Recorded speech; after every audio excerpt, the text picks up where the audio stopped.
Mes amis, m'a demandé tout immigrant, toute famille, tout monde qui gen green card, TPS, asile ou bien ou sous Medicard, s'il vous plaît, faites attention. Parce que gouvernement fédéral là lui-même, il lance une série d'actions qui a changé la vie plusieurs monde et il a changé la vie dans moins que 24 heures de temps. Eh bien oui, j'entendais. N'a pas comme ça que CBP lance un avertissement sévère. Green card pas un droit. C'est un privilège. Donc, si vous avez un dossier criminel, même si vous avez fini jugé déjà, même si vous avez fini jugé depuis longtemps, ou capable de perdre résidence, vous pouvez mettre dans centre de détention, ou soit bloqué ou bien déporté. Eh bien, je dis tout que dans Florida, lui-même, ou connaît que Florida pas jamais été derrière. Loi SBC 4C te prévoit prison, amende, même peine de mort contre migrants illégaux. Donc oui, ça sont bagages qui grave. Mais la Cour suprême lui-même, il pas campé comme ça, il frappe au fort, il frappe administration en fort. Loi lui dit que ça trop radical, que il pas respecter droit moun. Peut-être moun yo simple immigrant pour même à au peine de mort. Pendant temps ça, Donald Trump lui-même li signe yon méga loi côté on connaît qui grand pile monde qui pral gen problème. Eh bien, loi ça relé One Big Beautiful Bill. J'entendais. Li gen 900 pages et on ka di comme ça que page ça bien rempli. Donc Donald Trump lui-même li gen 165 milliards de dollars nan men pour ICE. Donc m'a dit comme ça que actuellement là ICE lui-même li gen 10 000 nouveaux agents. Donc même si on connaît nouveau centre de détention gen au moins 100 000 cabanes là-dedans, eh bien Tom Homan lui-même ou Tom Homan, j'en veux dire là, il dit comme ça que yo doit mettre plus sur arrestation. Au lieu de 3000 moun, li mandé pour yo mettre on affaire de 7000 moun par jour. Donc 7000 arrestations par jour. Ça veut dire que nous avons commencé à comprendre ça qui passe vraiment le nous ouais que yo te débarqué, y a prend immigrant qui travaille dans jardin. Nous avons commencé à comprendre pour qui ça gain plus ajustement, gain plus comme si conflit, gain plus moun qui nan courir journée jodi là. Eh bien, on ka di que c'est bagay ça qui met toute cause ça au dehors. Et pour ne pas oublier que travail immigrant qui dans jardin yo, administration proposé mettre moun qui sous médicament yo al ramasser fruits avant légumes. Donc snap du moun qui sous médicament yo, n'a parlé de moun qui pas gen petit qui en santé a obligé travailler 80 heures de temps par mois. Sinon ou perdre assistance ça. J'entends bien. Bon, on ka dit comme ça que bagay la vie plus grave pour nous. Et puis pour me finir ensemble avant, m'a dit que ICE lui-même ça qui t'est passé dans jardin là où elle t'est débarqué a, les m'a parlé de Florida, eh bien, yo te voué gaz lacrymogène dans Garde nationale ensemble avec smoke grenade. Donc, ou ka comprendre qui ça qui t'est passé dans Californie. Côté plusieurs migrants blessés, si moun indisposé et puis même congrès à lui-même yo des proposer ou bien repousser protestation et nous connaît bien pile protestation qui a gain surtout dans moment ça. Côté protestation de jour en jour, yo a grandi. Eh bien, la presse mande qu'on y a là. Est-ce que c'est vraie vision immigration aux États-Unis en gain?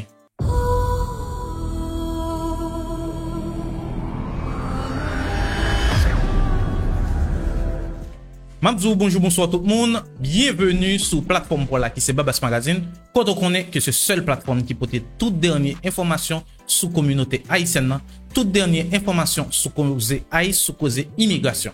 Donc, pas oublier, abonnez à la chaîne, activez la petite cloche de notification pour qu'à toujours joindre toute dernière actualité, pour qu'à toujours joindre toute dernière vidéo nous et pour qu'à toujours être connecté ensemble avec nous. Eh bien, on commence directement dans le problème qui gagne.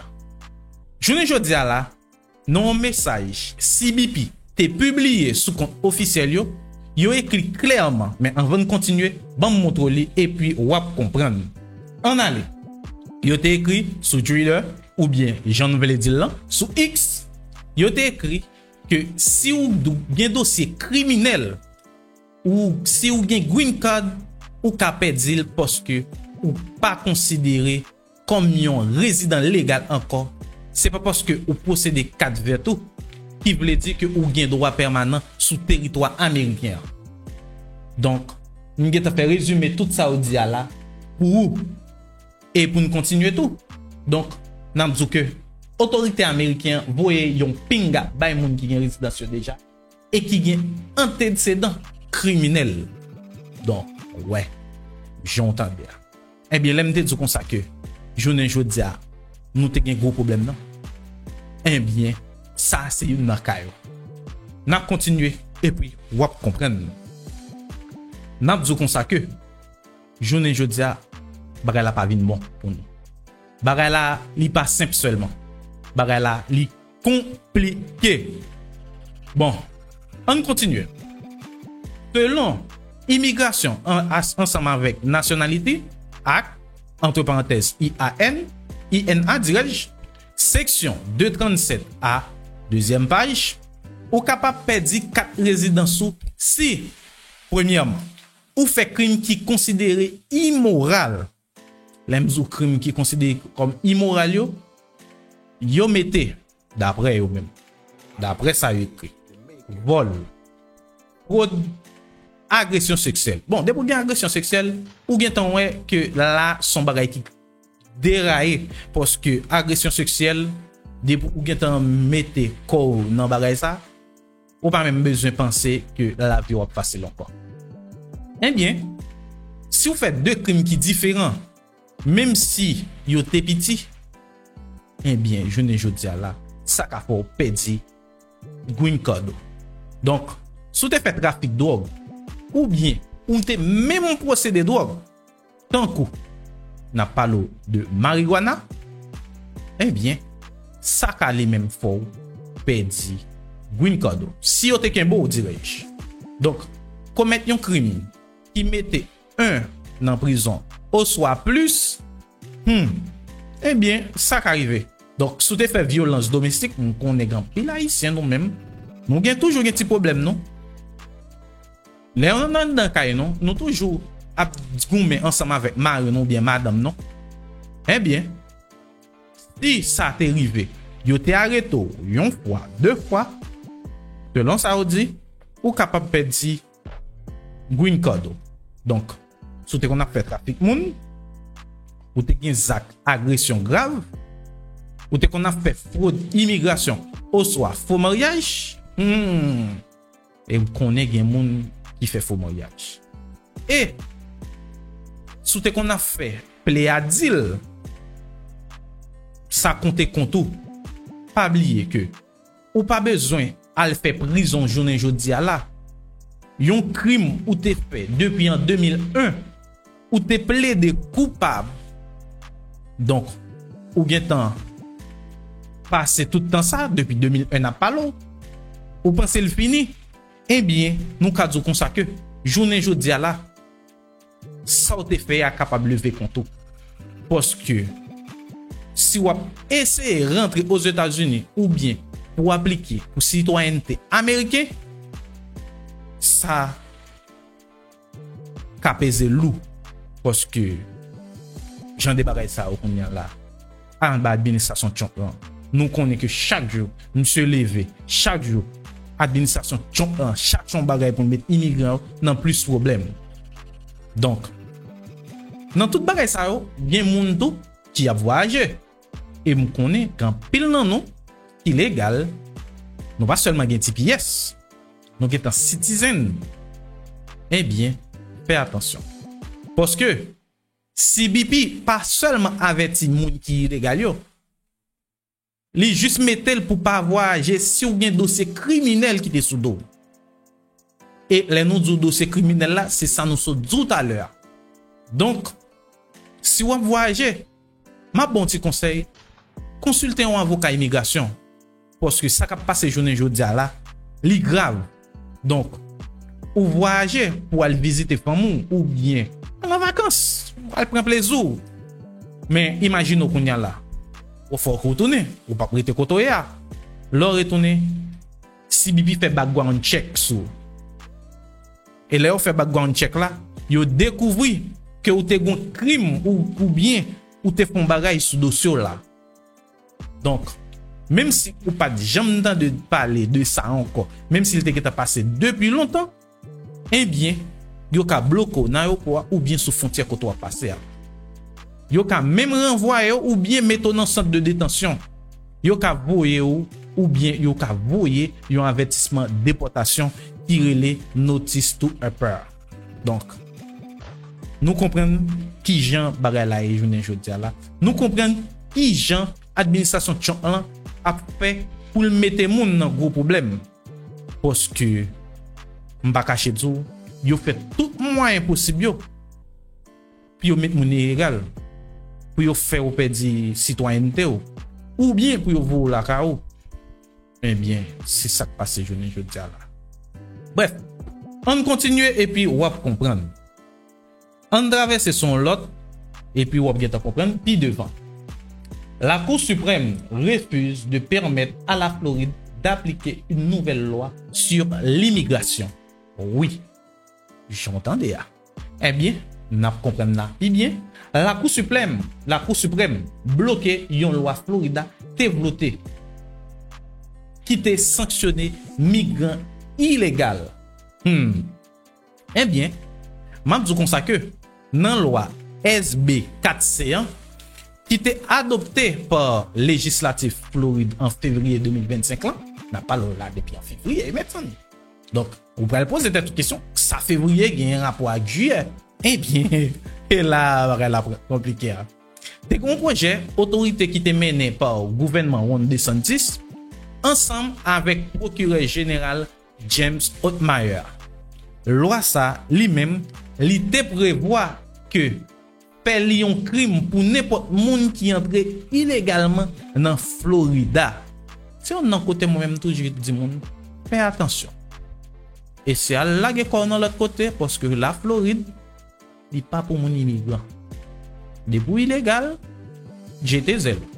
Parce que même si immigrant a cherché asile ou bien application TPS ou bien il était sauvé dans danger dans pays qu'on est qui gens États-Unis non qui gens Haïti, eh bien yo même yo te prévoit yo te sanctionné immigrant ça jusqu'à 10 ans prison pour n'importe monde ou bien pour n'importe citoyen qui bail passeport migrant sans papier. Mes amis, ou je centre dans un pays ou on y a là pour tendre ou pour prendre 10 ans prison. Vous même dans pays.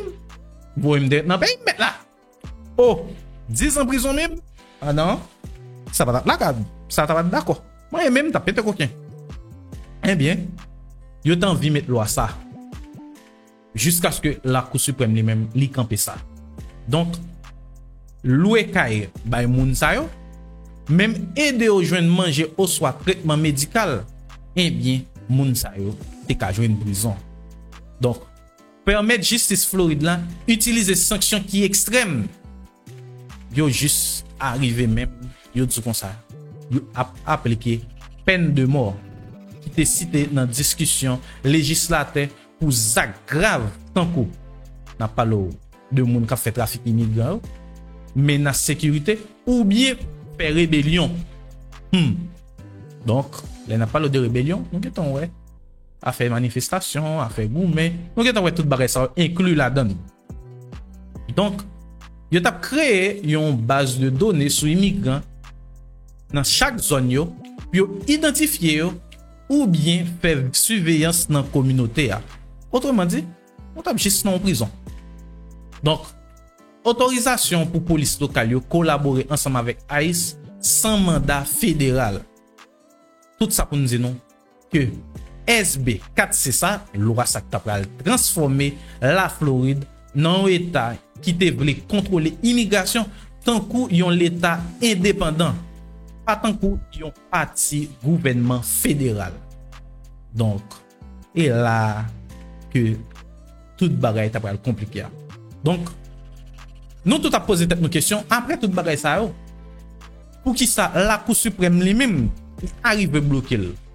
Donc plusieurs organisations tant que ACLU sous thème pour eh bien yo mettez avec l'autre toujours yo mettez en plainte contre loi SB 4C ça dans tribunal fédéral là parce que raison légale yo dit comme ça que violation conditions institutionnelles États-Unis.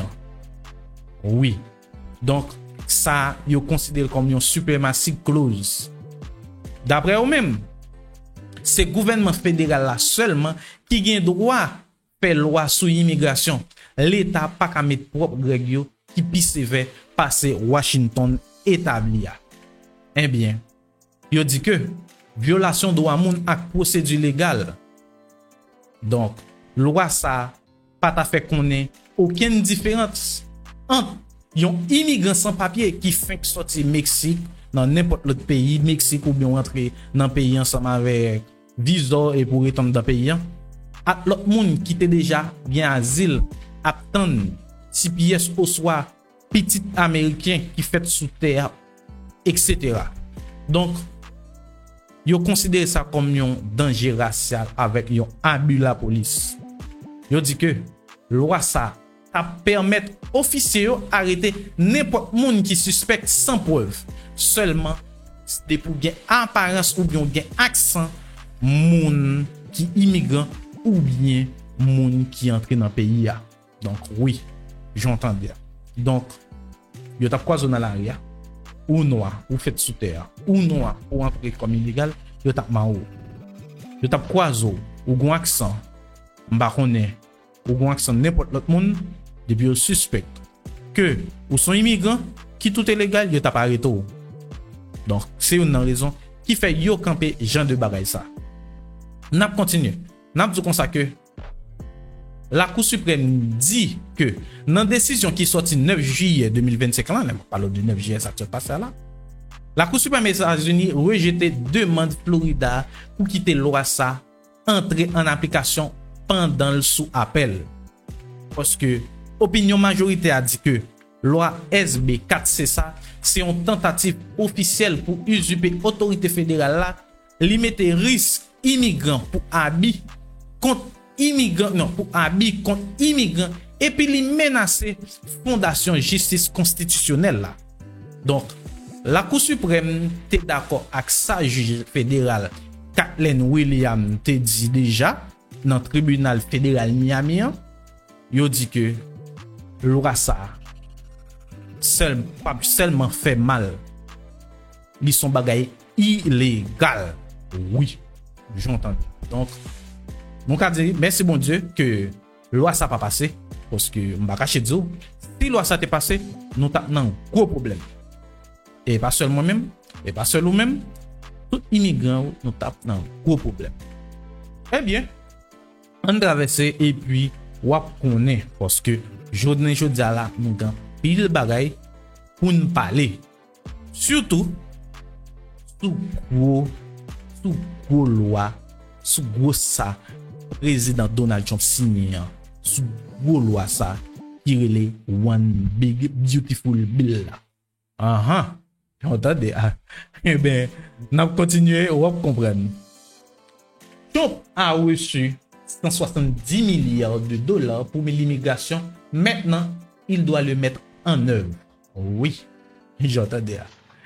Et puis, nous continuons, nous disons comme ça que, sorry, avec loi ça, qui relève Big Beautiful Bill, Trump pral gain 170 milliards de dollars pour gérer question frontière ensemble avec déportation. Donc, ensemble avec loi ça, président Donald Trump lui-même va mettre photo ça pour nous. Il signe une loi ça dans date qui était 4 juillet 2025 là, ensemble avec Congrès a voté après en pile pression sous sécurité frontière là. Donc, contenu principal loi ça, c'est premièrement 165 milliards de dollars ou DHS. Donc, premièrement, pour renforcer immigration, sécurité intérieure, frontière ensemble avec ICE. Donc, yo dis comme ça que il y a 10 000 nouveaux agents que ICE fait gagner. Donc, nous avons considéré que ça, c'est plus grosse expansion ICE gagné depuis le fondé en 2003. Donc, capacité de détention ICE là, li augmenté ensemble avec 100 000 cabanes. Imaginez qu'on y a là 100 000 cabanes mettre là. Et pas moun yo va le déporter seulement non mettre là. Et ravager pays parce que ICE qu'on y a là li capable kembe plus passer 5 fois quantité immigrants que li te kon kembe dans année 2021. Donc tout ça pour montrer que journée jodi là la vie immigrant pas facile. La vie immigrant qu'on y a là on ka dire que et surveiller nous va surveiller. Surtout en bas administration Trump ça. Eh bien, n'a dit comme ça que yo font centre de détention privé que il y a plusieurs contrats déjà qui signent avec Géo Group et ensemble avec Corps Civique. Donc, yo un super plan pour déportation. Yon plan rapide qui réduit appel légal yo, qui accélère dossier et puis qui fait fast track déportation. Vin plus facile. Donc, section spéciale pour attaquer ville qui collaborent ensemble avec ICE. Donc, nous parlons là de Onville ou bien de Sanctuary City. Donc, dans section 2, Tom Oman dit que 7000 arrestations par jour. Déclaration Tom Oman fait pour augmenter parce que nous songeons que bien avant ça, il était a fait de 3000 arrestations par jour. Eh bien, journée jodi là, on ka dire que bagay là, lui-même, li compliqué. L'aime dire li compliqué a, c'est pas seulement on a fait de 7000 lan capturé non. Non. Son affaire de augmentation juste pour nous montrer qui Jean bagay là est. Donc, longtemps il était 3000 par jour. Kounya là, c'est pas assez. Yo juste voulait reprendre contrôle total capital. Donc, faut yo arrêter au maximum 7000 par jour pendant reste mandat ou bien pendant 6 moments ça qu'a passé pendant moment administration Trump. Donc, ça fait nous répondre ça Biden te la dans la rue. Donc, mathématiquement 7000 arrestations par jour. Nous venons 210 000 par mois. Kounya là, dans 12 mois, on fait calcul là. N'a pas 2,52 millions d'arrestations. Son bagay qui exagéré, son bagay qui très grave. Parce que ça plus passé double ça ICE. T'es jamais arrêté dans toute l'histoire des États-Unis. Donc, oui, elle a compliqué mes amis. Donc, qui ça veut dire en réalité ça va faire? ICE a vinn tourner yon méga force fédérale. Donc, et peut-être ça, journée jodi là, yo gen 10 000 nouveaux agents plus opérationnel area, l'école, l'hôpital, station autobus ou bien ensemble avec travail. Parce que journée jodi là, pas oublier, yo gen 100 000 cabanes. Donc, ICE capable kembe passer toute capacité ça dans national prison criminel dans état yo. Donc yo mettez tête yo ensemble mes amis. Plan ça viser migrants qui sans papier et pas moun qui fait mal ou bien moun qui fait mal dans pays non. N'a parlé de migrants qui sans papier. Moun qui gen TPS expiré dans men yo. Moun qui gen asile rejeté.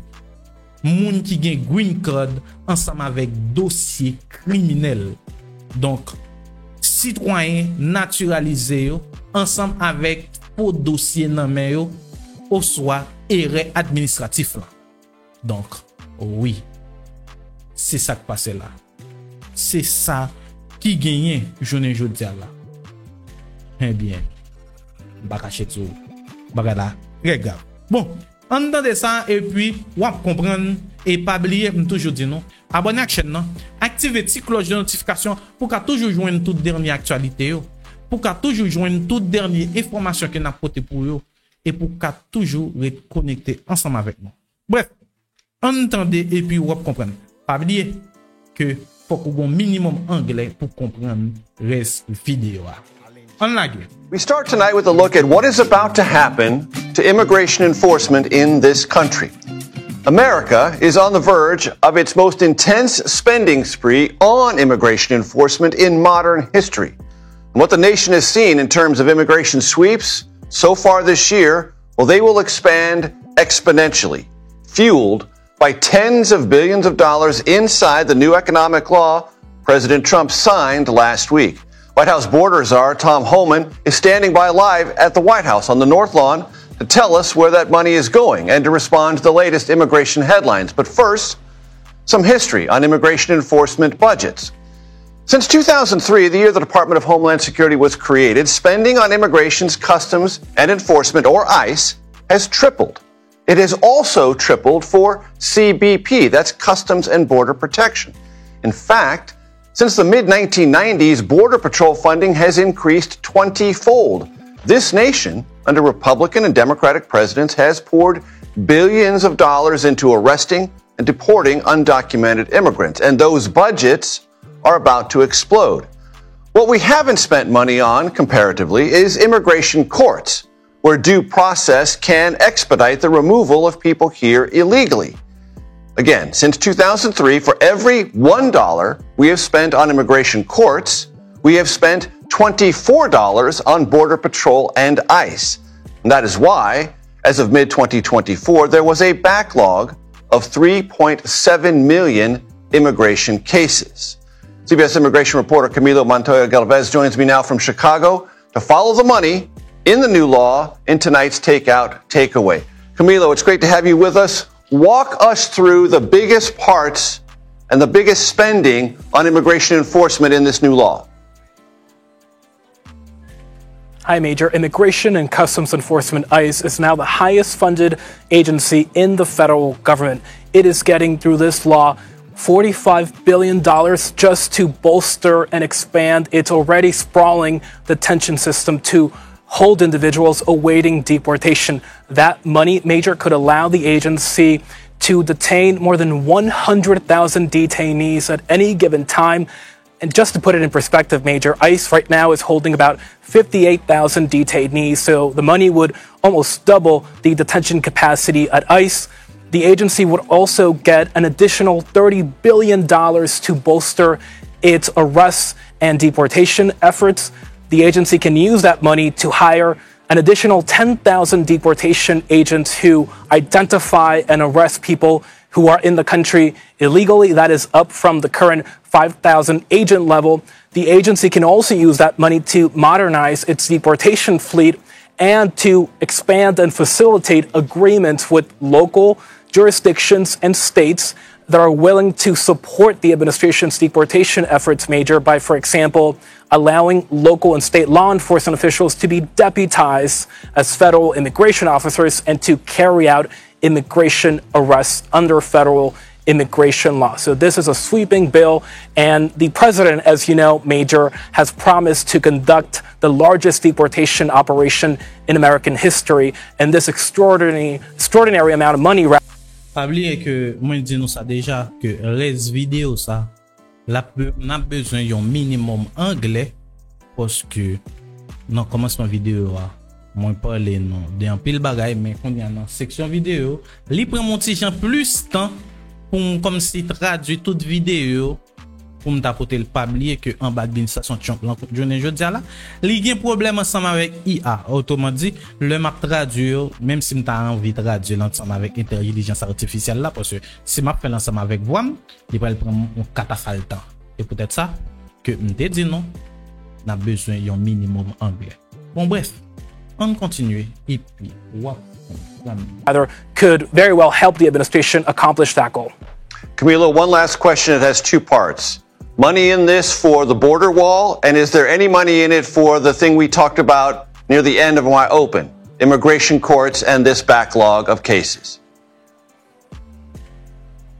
Yes, through this law, Congress allocated $46 billion to Customs and Border Protection to build border wall, barriers, and other related projects along the U.S.-Mexico border to fulfill another signature promise of the president, which is to construct a border wall across the entire southern border. It also gives that agency $12 billion to hire new Border Patrol agents and to get new vehicles, facilities, and transportation assets. And even though that money is earmarked for CBP Major, CBP agents across the country have been assigned to help ICE in places like Los Angeles to carry out immigration arrests in the interior of the country. So it is part of also that deportation arrest effort in the interior of the country. There is some money allocated in this bill, Major, for the hiring of immigration judges, but the cap on that number of immigration judges is 800, which is about 50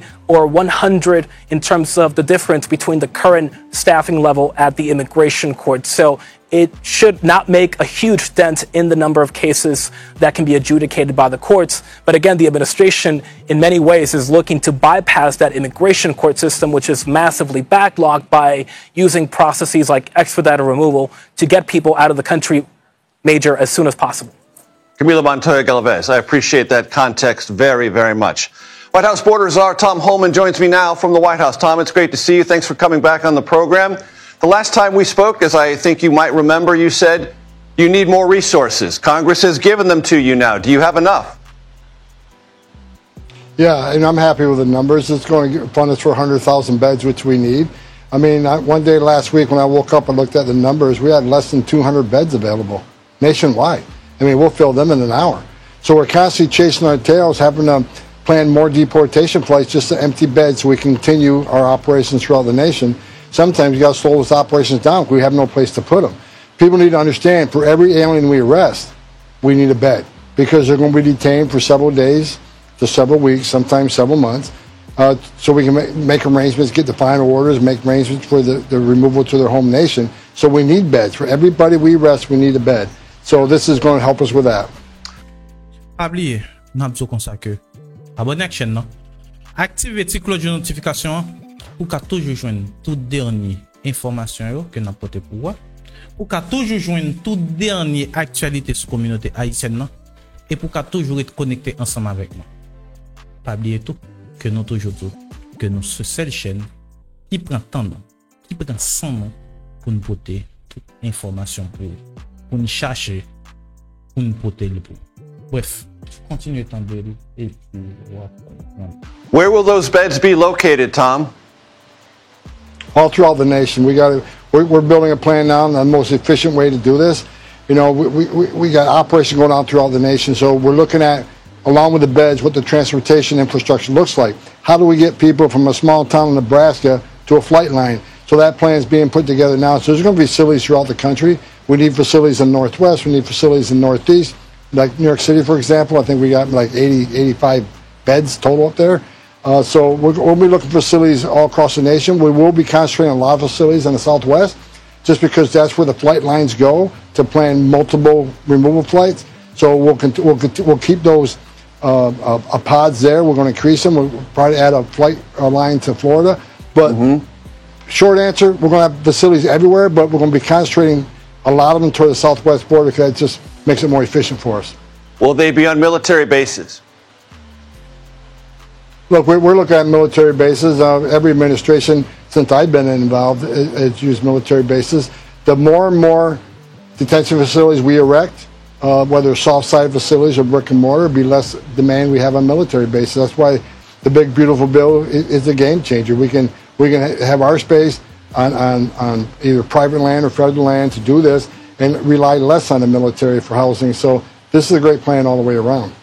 Tom, there has been some confusion this week about whether or not there will be any reprioritization away from immigration enforcement that deals with farm workers and those in the hospitality industry. Can you clarify what the policy is and what it's going to be going forward?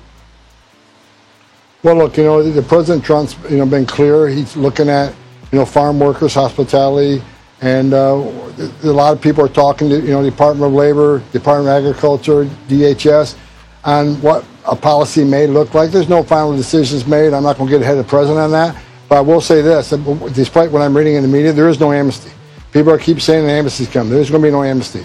But we are working this policy with the Department of Labor because they know the labor need of this country better than anybody. Department of Agriculture and what the needs are out there in agriculture, and Department of Homeland Security, how does this, bump up against the enforcement effort? So all these great minds are working right now with the president, and a decision will come soon, but I don't want to get ahead of the president on that, but plans are being talked about, options being talked about. We're not ready to announce anything at this time. But there will be no amnesty. I want to make that clear. Understand, Tom. I want to read you a headline from today. It's probably on everyone's phones. Federal judge issues new nationwide block against Trump's order seeking to end birthright citizenship. Your reaction? Obviously, he's ignoring the Supreme Court. Just made that decision. I mean, these radical judges, district court judges, Major, district court judges are making national decisions, putting rulings in place for the entire country. Supreme Court just settled this issue. So, look, we're going to litigate it. We'll get beyond it. It's just really pathetic where people are trying so hard to stop the Trump agenda that American people voted for. The reason he's sitting in the White House because of the immigration push we're doing right now, both on the border and interior. Now, today, we got the most secure border in the history of this nation because of President Trump.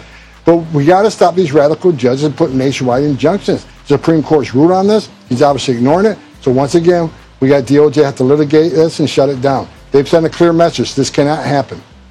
Tom, what the Supreme Court said was if a district judge finds a class is affected and harmed, that class can obtain an injunction, which is what this judge in New Hampshire said. Yeah. Well, we know they're going to push that button. We know they're going to use every tool they can to stop the Trump agenda. They're not going to stop us. What they need to understand is ICE is going to be on the street every day across this country. We got 1,000 teams on the street today. We have 1,000 teams and more. We're going to keep arresting them. And bottom line is, if we can't remove them quickly, then we're going to detain them. The only option that's not available, a criminal alien threat, a national security illegal alien threat, was not going to walk the streets of this country. We'll detain them and we'll litigate the removals. Tom, you mentioned right before we went to break criminals and national security threats. But according to ICE data, a growing number of those detained, 46% of the current detainees, are not criminals. They are here illegally, which is a crime, but they don't have other felonies on their records. Is that a trend that's going to continue? And how should Americans come to understand that not everyone in detention now, or probably likely in the future, are going to be these criminals or national security threats? Well, a couple of things. It's just not felons that are criminals. You got misdemeanors too. And the media's taking the data. They're saying, well, they're not a criminal alien because they haven't been convicted. But they're pending criminal charges, which means we found them in a county jail, which means they're probably not a choir boy. So the criminal numbers are much higher than a lot of the media is reporting because they're simply not counting misdemeanors. They're not counting, those that are pending criminal charges. But we are focused on public safety threats and national security threats, and numbers prove it. However, I've been clear from day one. I mean, sanctuary cities especially, a lot of the non-criminals are being arrested in sanctuary cities because we're out looking for the criminal because they chose to release them in the community. We got to go to the community and find them. And when we find them, if we find them, many times they're with others that are in the United States illegally, but not a criminal target. Well, they're coming too. We're going to tell ICE agents you're going to enforce the law, you're going to uphold the oath you took. Unlike the last administration who told ICE agents, you can't arrest simply for simply being here illegally. They got to be convicted of a serious crime before you can even target them for arrest. We're getting back to what the law says. ICE agents are going to arrest people being in the country illegally. We still focus on public safety threats and national security threats, but if we find an illegal alien in the process of doing that, they're going to be arrested too. If you're in the country illegally, you're not off the table. That's why we want the non-criminals to take advantage of the CBP Home app. Put your affairs together, and go home and leave yourself an opportunity to come back under a legal program, whether it's a visitor visa, a tourist visa, a work visa, or maybe you have a U.S. citizen child here that can petition for you someday to be a part of this country. Leave and make those positions available, because here's what's going to happen. We have to find you, formally deport you. There's a statutory bar placed on you, anywhere from 5 years to 20 years to never, ever coming back to the United States, depending on your specific case. Leave yourself an opportunity to come back to the greatest nation on earth the legal way. Tom, you mentioned also the very low number of illegal border crossings. The administration, the president touts this justifiably almost every day. Why then does there need to be $46 billion to finish the border wall? If you have minimized crossings, why do we need a physical barrier for some 2,000 miles along the U.S.-Mexico border? Because we got to make these changes permanent. Border walls work. Every place a border barrier's been built, or the river buoys have been put in the river, every place we put a barrier in place, illegal immigration went down, illegal drug flow went down. Also, a lot of this money is going to include technology. When Joe Biden stopped building the wall, he also stopped putting the technology, the really important technology, in the existing wall that we built, which allows agents to talk to one another because there's so many dead zones on the southern border. It also adds technology to let us know if someone's approaching the wall, climbing the wall, digging under the wall. That's a very important technology we need.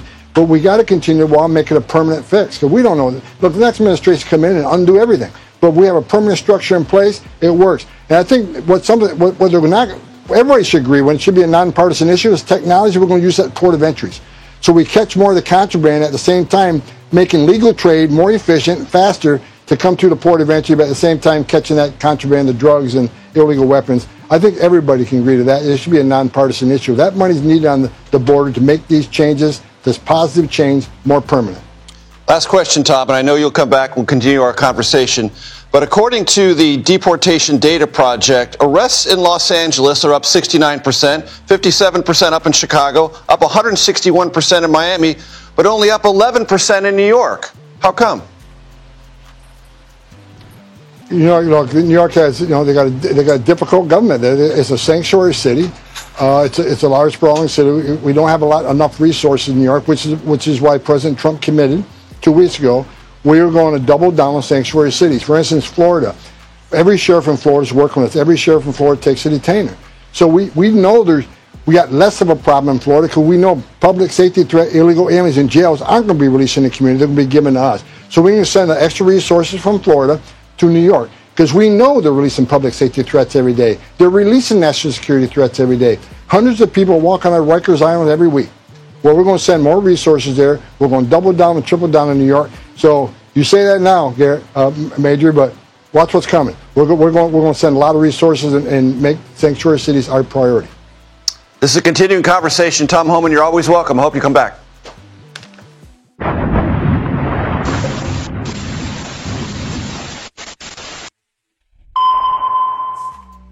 Bon, pas oublier que m'a toujours dit nous ça. Abonnez à la chaîne, non?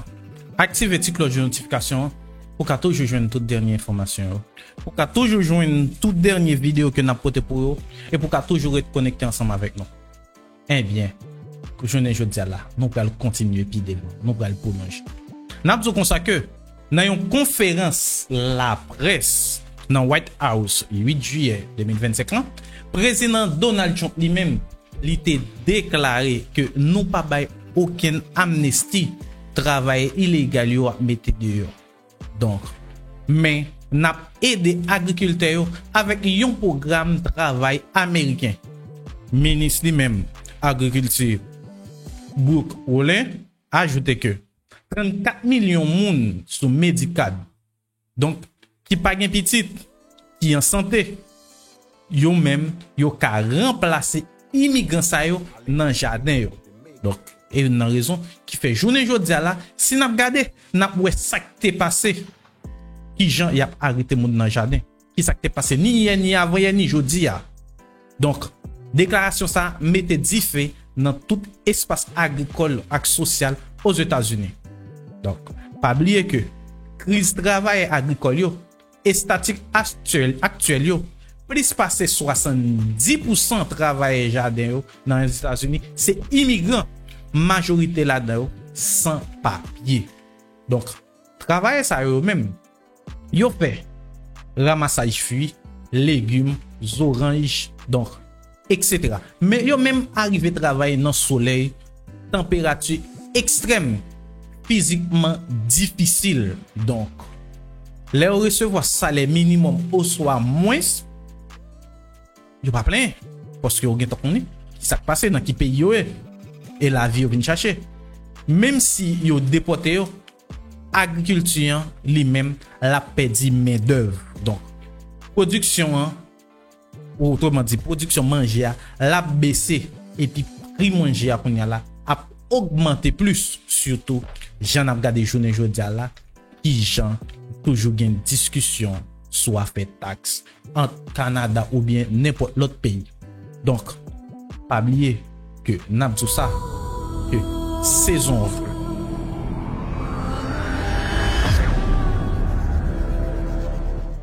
Bon, pas oublier que n'a tout ça que saison récolte yo même yo gaspillé si gen bagay ça ka passer. Ma bon exemple rapide.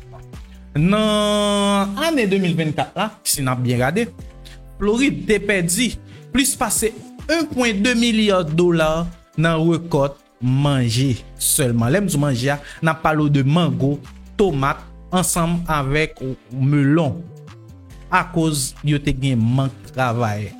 Rapport USDA bay. Donc, qui ça plan médical ça veut dire même? Work pay for medical. Disposition ça sorti directement dans méga loi Chambien qui était signé 4 juillet 2025 là qui relait One Big Beautiful Bill là. Ça veut dire que tout le monde qui sous medical là gagne 18 ans ensemble avec 64 ans jusqu'à 64 ans.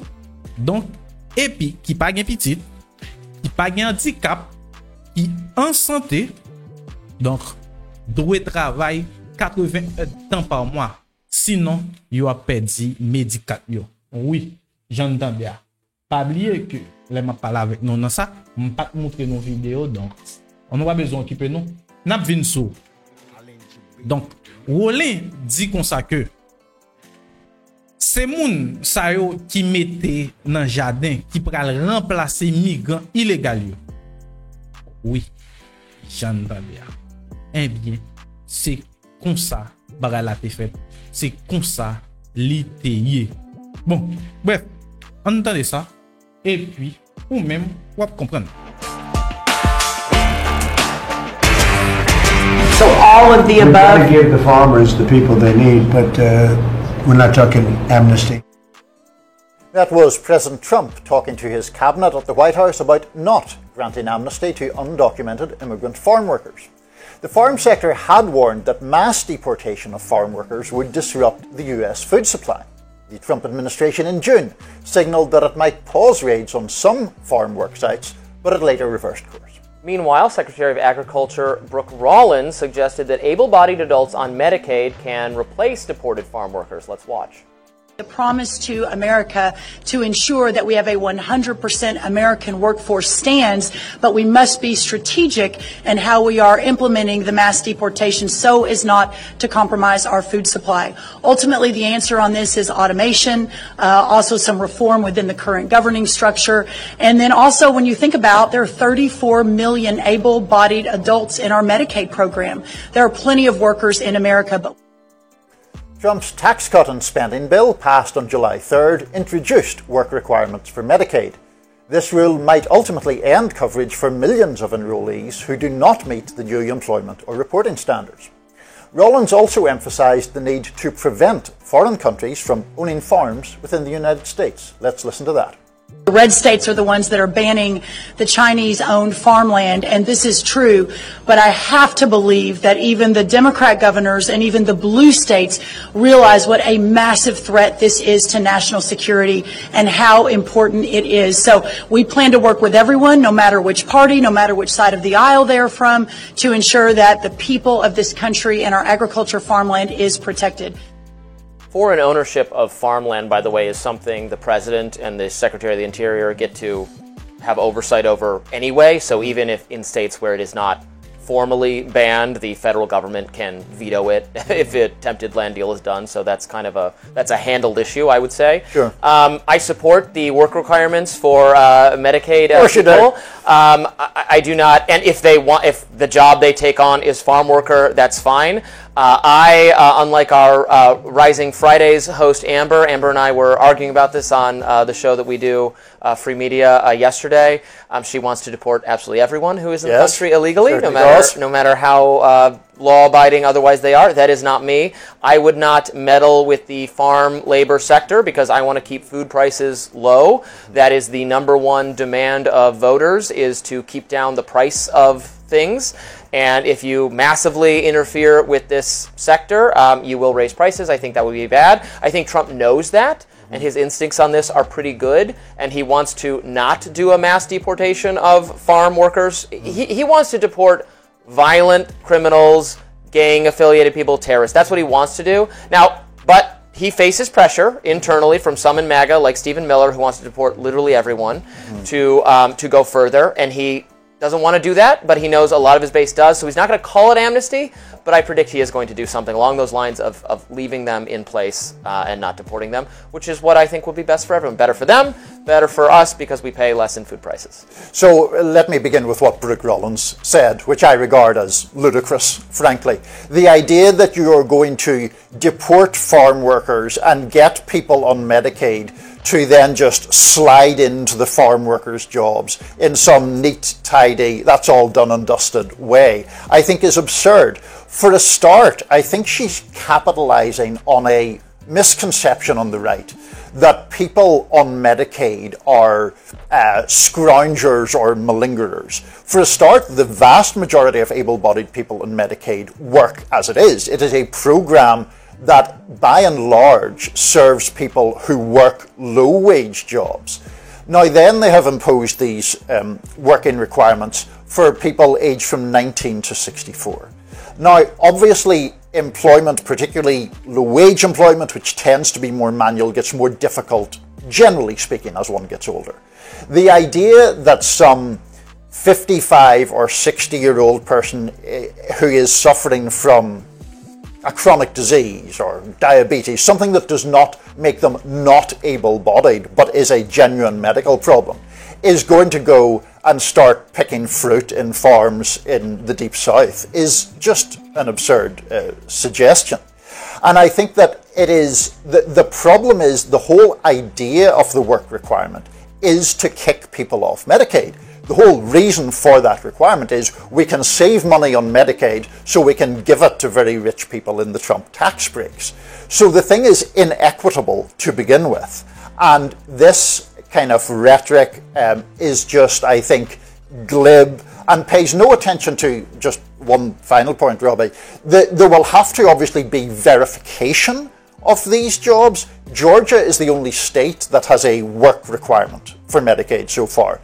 90% of the money they've spent on the new program has been spent on administrative costs to determine who's telling the truth and who's not, or what the paperwork is like. So it's inefficient, it's inequitable. I don't like it, as you might have noticed. You don't like it. Well, but you agree with me, I'm sure, on not deporting the farm laborers in the first place, however, so then we wouldn't even come to that. It wouldn't even come to that, but it would if Brooke Rollins' wishes come true. Well, next up, the FBI is reportedly investigating former FBI Director James Comey and former CIA Director John Brennan. That's some interesting news we will discuss up next.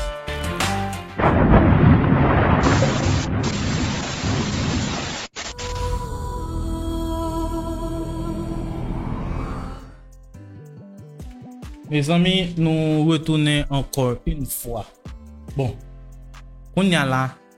Si nous tap gade, nous tap ouais, journée jodi là, dans jour ça se passé à tout.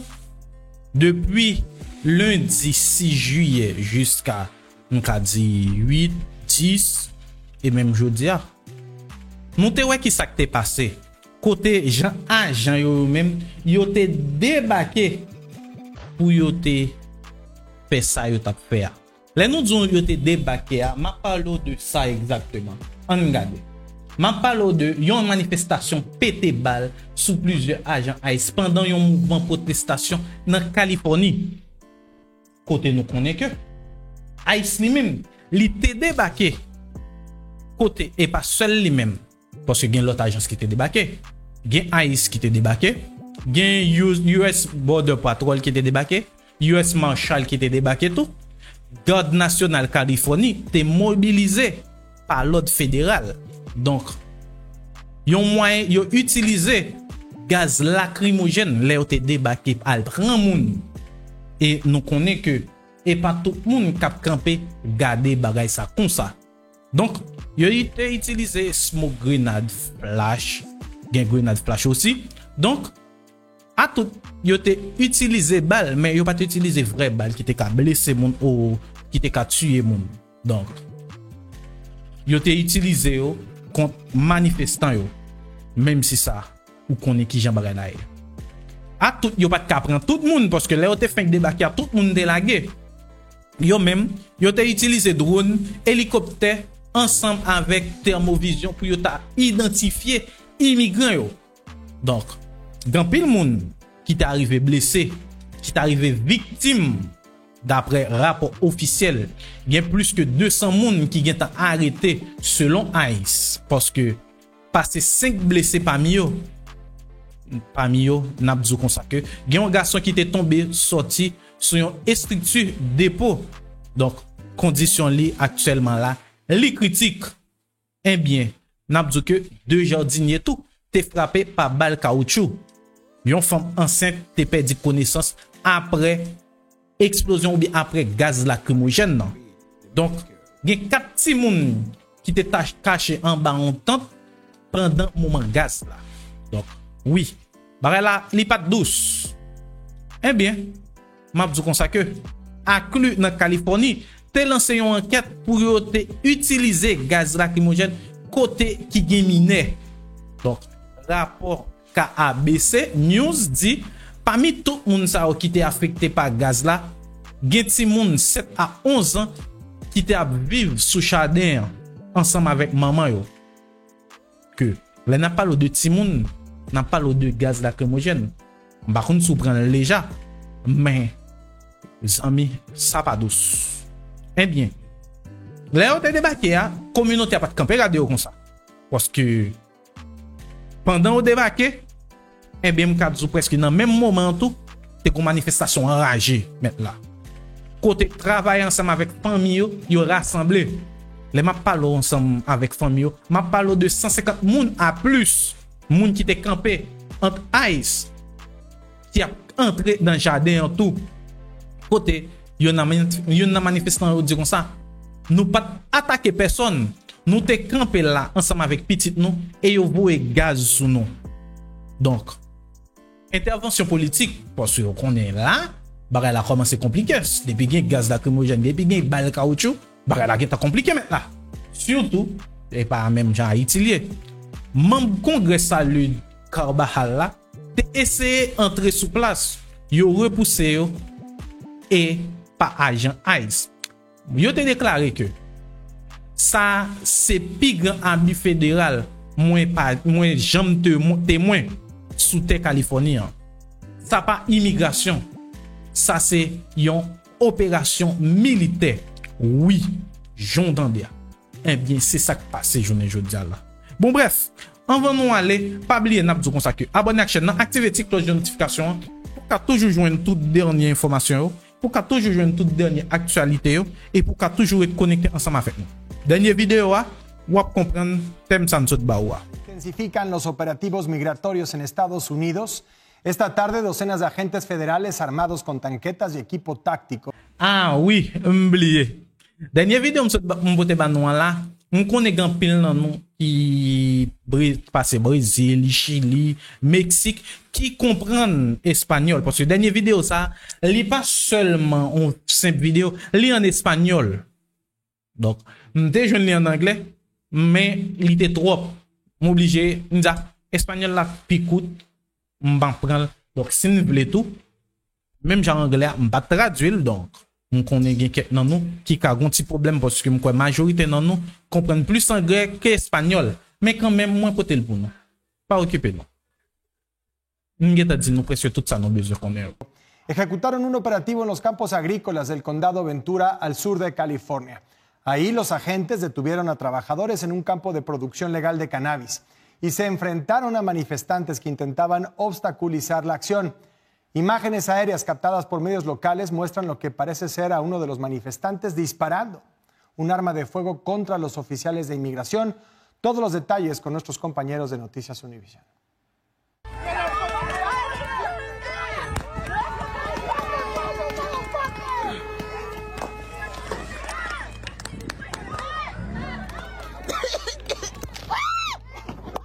Grupos promigrantes llegaron hasta un invernadero de cannabis en Camarillo, en el condado de Ventura, para intentar cerrar el paso a los agentes federales. Como respuesta, ellos lanzaron gases y enviaron más elementos al lugar, incluidos vehículos blindados. Horas antes, los agentes federales iniciaron una redada en el lugar. Familiares dijeron que sí hubo detenidos. Ya se la llevaron. Mi hija tiene una bebé aquí. Mi hija tiene su hija nacida de aquí y pues ya la arrestaron. No es justo porque ellos vienen a trabajar. Solo los agarraron y se los llevaron. La mayoría de los trabajadores de la planta son de origen oaxaqueño. Nadie ha salido a dar la cara. Es un negocio que siempre ha estado protegido por seguridad, pero se me hace raro que hoy dejaron pasar inmigración cuando otros días ha estado aquí presente y no los han dejado entrar. Puede ser algo con el dueño, porque también en carpintería está pasando lo mismo con la misma Greenhouse. Glass House tiene 2 sedes, una en el condado de Ventura y otra en el condado de Santa Bárbara. En esta última, hubo también una redada donde se detuvo a una docena de trabajadores. 10 minutos antes de las 6 de la tarde, hora de California, un convoy de al menos 10 vehículos salió de la zona de los campos. Manifestantes intentaron sin éxito impedir su avance. Cerca de las 8 de la noche, hora de California, el fiscal federal del Distrito Central de California, Bill Essayli, aseguró que los agentes ejecutaron una orden de allanamiento en una plantación de marihuana y que las personas fueron detenidas por obstaculizar la operación. El alcalde del condado de Perris emitió esta alerta para sus ciudadanos. La ciudad de Perris ha tenido conocimiento de operativos de ICE en la zona. Les pedimos a nuestros residentes mantener la calma, permanecer en sus casas siempre que les sea posible y que conozcan sus derechos. No salgan si no es necesario. Permanezcan en sus casas y no abran la puerta a extraños. Este mensaje es para alertar y mantenerse seguro. La ciudad está comprometida con la protección de la dignidad y el bienestar de su gente. Antes de este operativo, el zar de la frontera de la Casa Blanca, Tom Homan, enfatizó que no habrá amnistía para trabajadores agrícolas indocumentados y dijo no darán luz verde a empresas que infrinjan las leyes de inmigración.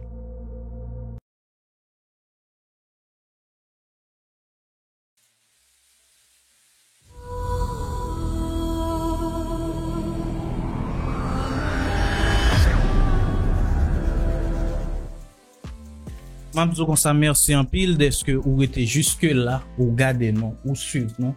Mabzo merci en pile deske ou fait nous confiance pas oublier que moi toujours prend temps, moi prend sang, moi chercher toute information avant me porter pour parce que depuis information m'a porter pour m'pa envie rater hein. Même si m'ka passer ou bien m'ka faire un résumé, m'ka pas dire tout ça qui passe normalement, mais c'est le fait résumé en pi bref qui gagne plus de détails pour nous joindre tout bagaille.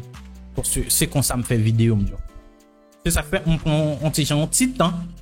Imagine on l'a fait 1 heure de temps ensemble avec nous, m'a fait une vidéo ou non jusqu'à maintenant la vidéo pour finir. Donc merci en pile, pas oublier abonner à la chaîne non, activer la cloche de notification pour qu'à sou aimer ça n'a fait, sou aimer travail là pour qu'à encourager nous parce que on va cacher tout info en pile, nous même nous prend temps nous porter pour Jean Lier. Même si longtemps dès qu'on a traduit vidéo anglais au grand pile dans nous courir qui dit majorité dans nous parle anglais donc nous pas même besoin essayer de traduire même majorité dans nous comprendre donc ça fait me plaisir en pile parce que on pas venir pile travail ça encore une fois pour m'a traduit anglais pour m'a fait nous comprendre parce que puis faut non si m'a fait une vidéo pour monde qui vivent aux États-Unis m'a fait une vidéo ou sous pour me baser sur ce qui a passé, majorité nous comprennent anglais. Même si nous pas parler lui, mais nous connaissons, nous comprenons lui. Nous entendons parce que si nous vivons dans le pays, nous ne pouvons pas attendre. Et peut-être ça, moi-même, je ne pas traduire vidéo encore. C'est le bâton Jean Lia. Et ça me fait le tour pour m'encourager nous comprendre l'anglais plus bien. Le monde qui fait qu'entrer. Bon bref. Merci encore une fois et puis on va croiser dans une prochaine vidéo. À la prochaine.